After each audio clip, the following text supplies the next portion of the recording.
So here's what probably happened. You on Craigslist or Facebook, right? And you saw a BMW ad for a $10,000 M5. The BMW M5 with its 5-liter V10 with 500 horsepower and 200 mile an hour top speed. You're thinking this could be the best daily, right?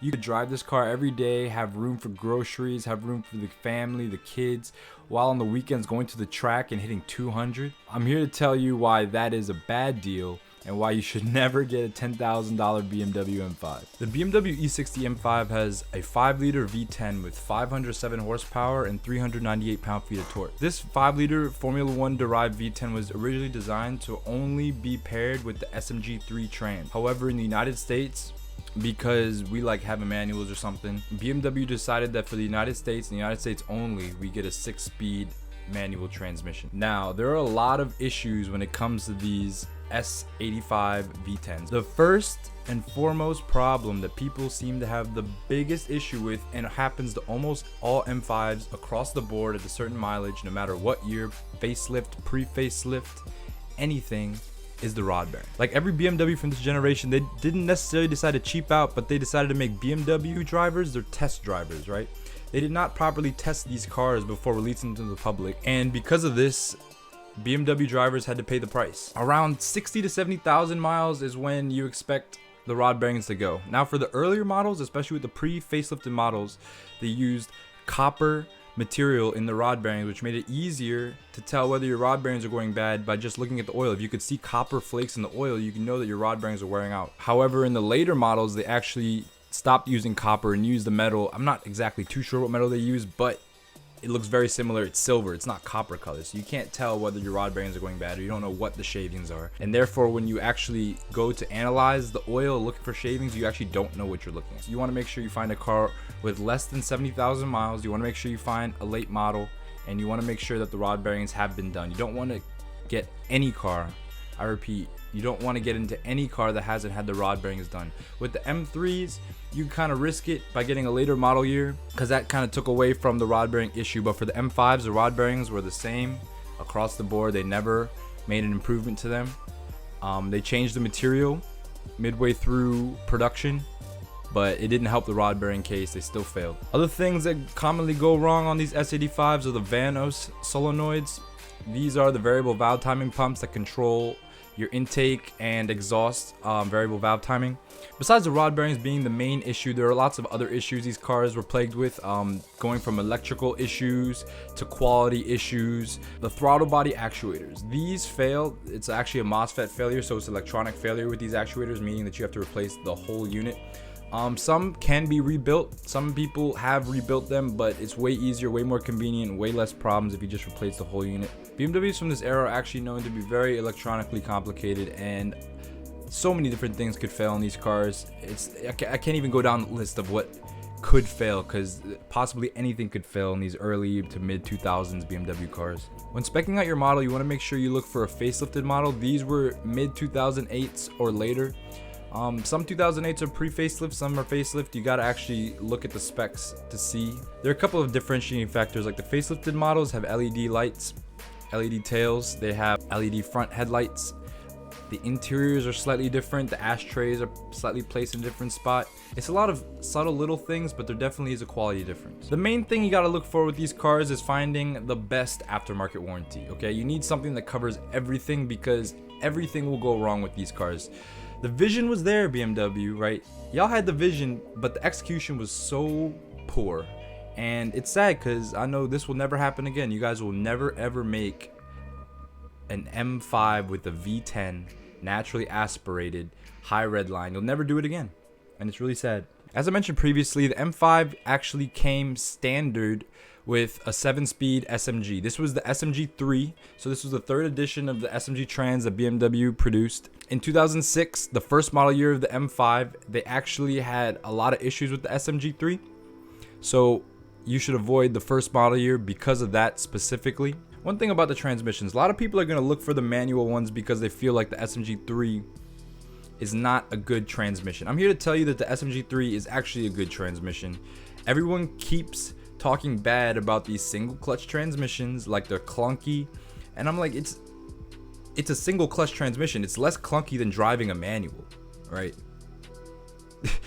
People are gonna talk all day about how they can shift so smoothly in a manual. I'm like, if you're in a manual, you're going like this, right? The entire time. Your passengers are going like this. Every time you shift gears, every time you let out first, right? First to second is always a rough change, okay? The SMG is not gonna be as rough as driving a manual, right? For most people, right? You guys are being ridiculous when it comes to this SMG crap, talking about how the SMG is not a good transmission when it's what most cars came in. Okay, moving on to my first website because we gotta dive into this. Y'all, when you're looking for your M5, you want a facelifted model, okay? It has all the features you want. It has the nice seats. Facelifted model, less than 80,000 miles. We're looking for around 20 grand, okay? Don't pay 12 grand for an E60 M5. It's gonna have all the problems, and you're probably gonna spend more money trying to fix it than you paid for it. All right. So in terms of years for facelift, we're looking for 09s and 10s. We really don't want an 08 because it's risking whether it's a facelifted model or not. Let's look at this first example. 67,000 miles, 2010. All right. This would be something that you definitely could consider. All right. Not too sure why he's having it for sale when he just bought it, as you can see by these paper tags. But it is a white example. White on black. Always going to be a clean spec, something that's resellable, has carbon fiber trim. Not sure if it's wrapped or not. Car is clean. Another thing you want to look for with these M5s is the seat packages. All right, this car looks like it has the adaptive seats. These seats are shared with the 7 Series. These are the multi-contour adaptive seats. These are the seats you want, right? You want the seats that bend halfway in the backrest. You want the seats that have the lower leg support. You want the seat with the adjustable bolsters, okay? See, what you want to avoid is these 06 models. The first model year it came to the United States, 06, avoid that at all costs, all right? You're going to have all the issues on top of your rod bearing issues, okay? All right, here we have one for 22. Another LCI model. All right, we're looking for the LCI models. This one doesn't look too bad. It's a nice clean spec. Again, what is this one? Silver? All right, silver on black. 58,000 miles. As you can see, it mentions nothing about the rod bearings. However, it does have a BMW 60K service, so they definitely did check those at the time, which means they're probably still good. This one does have an aftermarket exhaust, so you can hear that V10. These cars definitely need an aftermarket exhaust. If you're going to do anything, that should be your first mod. Exhaust and suspension. But that could be a possible deal if you get it under 20. 58,000 miles is pretty low for these cars. Again, I said that these cars, rod bearings, will typically go around 70 to 80,000 miles. 60 to 80,000 is a pretty reasonable guess. So I suggest you guys, if you're going to get a car with higher than 80,000 miles, it has to have the rod bearings done. Has to have the rod bearings done, okay? If you get one with less than 60,000 miles, make sure if the rod bearings have been done, you have a great aftermarket warranty. As you can see, most of the examples on Facebook are actually early model year ones. Early model year, high mileage ones, which probably means that they're dumping them because the rod bearings are about to go. So stay away from all the cheap examples. Anything under 20 grand, be weary of. You want to spend 20 grand, but anything lower than that, you want to do your due diligence. Make sure you investigate, okay? When you're shopping for these types of cars, you need to be a detective, all right? You need to know all the clues. Here we have an 08, 67,000 miles. So again, these are going to be in the lower end for these cars. 08. So as you can see, I don't know if you guys can see that well, but this is an LCI model. You can tell because the ashtray in the middle is flanked by 2 sets of buttons. In a pre-LCI model, the ashtray would actually be on the center console right in front of the shifter, and there would be a strip of buttons similar to a 3 Series. But this LCI version does have the ashtray in the middle flanked by 2 sets of buttons. That's a quick way you can tell if it's LCI or pre-LCI for these E60s. But this could actually be a good deal, okay? It is at a dealership and it does have low miles. Again, you need to make sure that the rod bearings have been looked at. These typically will not have the rod bearings looked at, as people would want to keep their cars if the rod bearings were functioning, right? These are great cars. People aren't trying to sell them. But I really don't see any deals other than those cars on Facebook. As I said, you want to be very picky when you're looking for the E60 M5. These are very problematic cars. You really don't want anything earlier than a 2009, honestly. Like, you could go for an 08, but you could run the risk of not getting an LCI version. If you get an 09 or later, you know you're going to have the best tech, and you know you're going to have the most reliable car, if E60s could be ever considered reliable. I have a feeling that we're not going to find many deals on Craigslist either. I haven't found anything really in the past couple weeks on Craigslist. It's all been dealer spam, as you can see. Well, look, let's look at this 08 6-speed, alright? 80,000 miles. As we can see, rod bearing service was performed in 2017. It doesn't say at what mileage, but that is a good sign. It had the rod bearings looked at. It's a manual 6-speed, 80,000 miles. I'm not sure as to why it's so low, because this could be a potential good deal. Rod bearings done, 6-speed, low miles, 12 grand. It has all the extras, soft closed doors, heads up display, aftermarket exhaust. Yo, this could be a potential deal. Black on black. It doesn't have the best seats, but it does have the sports seats, okay? As I said before, you really want the 7 series seats, the multi-contour active seats. But as you can see, this is also an LCI version. It does have the center ashtray flanked by the buttons. God damn it, this can open. Very clean example. Black on black with aluminum trim. Not sure why it's so cheap, to be honest. But if I'm gonna be real with y'all, this right here could potentially be a deal. I don't know what's wrong with it. Everything is positive in the description. For 12 grand, not sure. As I said, you want to stay away from the 06s and 07s. You can take a look at one though real quick. See what we got here for 17.4. 63,000 miles. So as you can see, this is an example of a pre-LCI. Ashtray in the bottom, right? With a row of buttons, as you can see right here. One of the main ways to tell the difference. Also, I believe the pre-LCIs had amber on the side of the headlight, while the LCI models did not, as you can see here. Moving away from Craigslist, because there are no deals on here, except for this one very suspicious deal. Moving on to Auto Trader. I know we're going to find some deals on Auto Trader. Let's just see for ourselves. Here we have an 08 LCI, as you can tell, no amber. 64,000 miles, low miles for around 19. This could be a potential deal. I do like this color. It is a clean spec. Let's see what the interior color is. I do like this exterior brown gray. Ooh, it looks nice. Ooh, has a white interior. Very classy spec car. I do like this white interior. Again, it's not a beige, it's more of a white. Center console looks a little rough. Car looks a little rough for 60,000 miles, if I'm gonna be honest. Not a big fan of this wood trim. I don't know why this car looks so rough for 60,000 miles. As you can see, the steering wheel has lots of wear on it. There's lots of dirty marks around the door handle. I believe maybe it's just because of the light interior color, it shows it more. But nothing mentioned about the rod bearings, so you know they're probably on their way out, which is why he's trying to get rid of it now. As I said, only go for cars that have had the rod bearings done. Don't even waste your time.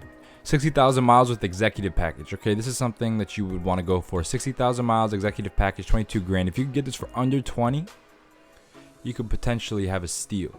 We got the silver blue on black with aluminum trim.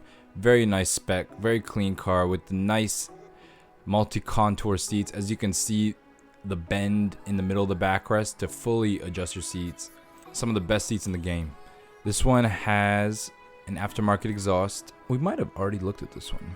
Let's look at this 2010 for 25 grand. This one's a good spec one. High miles though. You definitely want the rod bearings on this car to be already done because of the high miles, 85,000 miles. Plus, this one has a lot of aftermarket parts. It has a lot of good mods. Right, we got the wheels. We got the carbon parts in the engine. I'm sure there's some performance parts in there. But again, this is a little expensive for what we're looking for right now. You want to be able to stay in the 20s and get an LCI model. Most of these option lists don't actually state the packages that they have, but you want to look for one with the extended leather package, right? These extended leather packages not only offer full leather all over the interior, but Alcantara headliners. These are going to be hard to find. I'm not even sure how to find them. You'd have to just look at the interior spec specifically for the headliner. Here we have a black 08 with 81,000 miles. Again, nothing said about the rod bearings. You're probably going to assume that they haven't been done, but this is a clean spec. It is black on black with the light wood interior. Very clean. Has the multi-contour seats, the big leg bolsters. You want this one. LCI model. I kind of like the way this interior looks. I like this color contrast. It's like a yellow, orange, and black. Looks pretty nice. But this would be something you definitely want to negotiate on because you are not sure about the rod bearings. Probably haven't been done. So if you can get this in like the low 17s, and then you spend like 3 or 4 grand on aftermarket warranty, maybe 5 grand, you get in maybe low 20s for a fully taken care of car. One final thing, the iDrive in the 2010 is when it gets updated. So if you're getting anything but the 2010, you're gonna get this old iDrive system that looks like this. I do not recommend, right? Get yourself a 2010. Moving on to car gurus because we're getting out of our price range a little bit. Let's go look at some of the steals. Now, again, you want to stay away from all these cheap M5s. They're all probably plagued with problems. We can still look at what the cheapest ones are going for. We got an 06 going for 11 for 109,000. Very poorly modified car. We got front headlight tint on this car. Rear tail light tint. Smoked out grills. Gray on black. Okay spec, but you know this one has been properly messed with. You know this one probably does not have that much life left in it. It's sitting at a lot. I see a Rolls Royce and a Panamera at the lot. See, it's at probably a luxury car dealership. Someone traded up probably. This car is definitely on its last legs. 109,000 miles. Definitely has not had the rod bearings done. Definitely is a risk to drive, let alone a risk to purchase. Don't get this, guys. Don't get anything close to this. You want a car that has been sorted, not a car that was dumped to make room for another one. Here we have an LCI example. It does have new rims. Let's see how many mods it has. Blue on white. I do like that interior color, very classy. Lower miles, it has 74,000 for facelift. You know this definitely has to have rod bearings done. This would be something you could consider, but then again, as I keep saying, keep on repeating, the rod bearings are gonna have to be done at some point on all of these cars. So you want to save your time, you want to save your money and find one that has the rod bearings on already, or else you're just gonna be foolish. You're gonna be wasting your time. But in typical car gurus fashion, these get expensive really fast. We're only on the second page and we're already up to 40 grand for pre-LCI models. Don't even get to this part of car gurus. Just look on the cheap side. That's all really car gurus is good for. Moving on to eBay Motors though, let's see if we can find anything even worth talking about. We got a 08 with 91,000 miles. Definitely needs the rod bearings done for 10 grand, 16 bids. How many days left? 3 days left. White on black, aluminum interior. 16 bids, reserve not met. I wish they would just tell you what the reserve is, but I guess that would make people bid differently. But again, all these 06s, 07s, you really want to stay away from. You don't want any of these. They're just gonna have less tech, more problems. 26 bids in 08 with what, 60,000 miles, 56,000 miles. This is probably gonna climb way into the 20s. We got white on tan. It's a pretty good color combo actually. White on tan with the aluminum LCI ashtray. Very clean car. Blackstone oil test has all the proper paperwork. We're at 11.6 with 26 bids and 6 days left. This is gonna get way into the high 20s. Way into the high 20s. It's probably going to be in the 30s. But as we can see, this is 06, not even worth looking at. That's really all we have for sale online right now. Again, these cars are a nightmare if you get into the wrong one, and they're a hassle if you get into the right one, right? No matter what, you're going to experience some problems with these cars, but that's the price to pay when you're driving a V10 F1 inspired super sedan, right? 500 horsepower, 8,200 RPM, redline, high strung engine, tight tolerances, big problems. Again, these are the issues you want to look out for. You want to look for the rod bearings first and foremost. Don't even get into a car that hasn't had its rod bearings done. You want to make sure that you get a facelifted model. This is after 2008. Lots of 2008 models are LCI, but there are some that aren't. So you want to make sure you don't get one that isn't LCI. Your Vano solenoid. This goes bad too. This controls your variable valve timing for your intake and exhaust. And this needs to be replaced at a certain point as well. This is just a point of failure with these E60 M5s. And this is something you're probably going to have to get taken care of. And lastly, the throttle body actuators. These have electrical issues sometimes, and sometimes they're able to be rebuilt, but a lot of times people just replace them. So in terms of specs, you want to make sure that you get a facelifted version. You want to make sure you get one with the extended leather package. This will come with the nice seats and the Alcantara headliner. Most M5s are pretty well optioned to begin with, but if you get those options, you will get the prime resale price, okay? You're going to get the highest resale price if you have the package with the Alcantara headliner. But other than that, y'all, just make sure that you know what you're getting into with these cars. I'm not gonna stand here and tell you that you won't have any problems if you do all your research. Even if you do all your research, you'll probably still run into some issues later down the line of ownership. But that just comes with owning a V10 BMW from the mid-2000s. Alright, y'all, don't forget to like, comment, and subscribe on this video. Tell me what car you think I should do next, and y'all have a good one.